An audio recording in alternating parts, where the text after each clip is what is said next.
William Mayo para sa mga tumatangkilik ng piracy at gayon din sa mga kinauukulan. Ang una siguro, the first step is yung tamang pagkilala. Diba? Una ng pamahalaan. At present, we are considered by our government as non-essential industry. Hindi kailangan kagaya ng tabako at alak. Hindi naman tayo yun eh. Diba? Kultura ito eh. How will you tax culture? Nabubuwisan ba ang kultura? Hindi naman ah. Diba? So if we consider film as culture, you will not tax it. Diba? So siguro ay yun ang maibabahagi ko sa inyo. Mahalin natin, tulungan natin ang movie industry.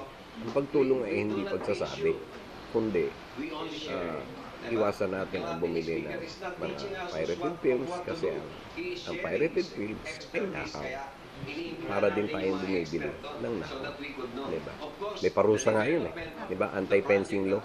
Diba? Kaya hindi tayo dapat bumili ng nakaw. At manood lamang tayo sa mga lehitimong sinihan at pangkilikin natin na itutulungan natin ang ating movie industry.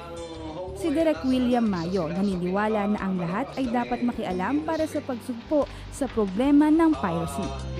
At sa Makati, nakumpiska rin ang mga burner na siyang ginagamit sa paggawa ng mga iligal na kopya. Nakatutok si Marisol Abduraman. Unang tinarget ng raiding team ang mga burner na nakatago sa mga bahay ng mismong mga stall owners sa Quiapo. Ito na raw ang ginagamit ngayon para mabilis na makapag-reproduce ng mga pinipiratang DVD at CD.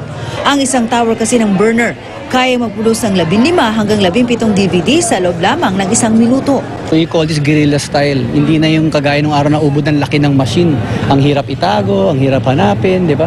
But now what they're doing, they supply their own. Sunod namang pinunta ng gusaling ito na tindahan ng mga pirated DVD at CD. Pero hindi agad nakapasok ang mga operatiba ng OMB. Kinailangan pa nilang sirain ang bakal na pinto.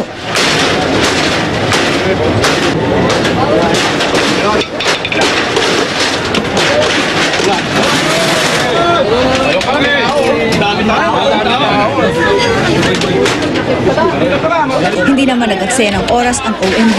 Agad inilagay sa sako ang mga nakadisplay ng mga DVD at CD. Walang nagawa ang mga stall owners.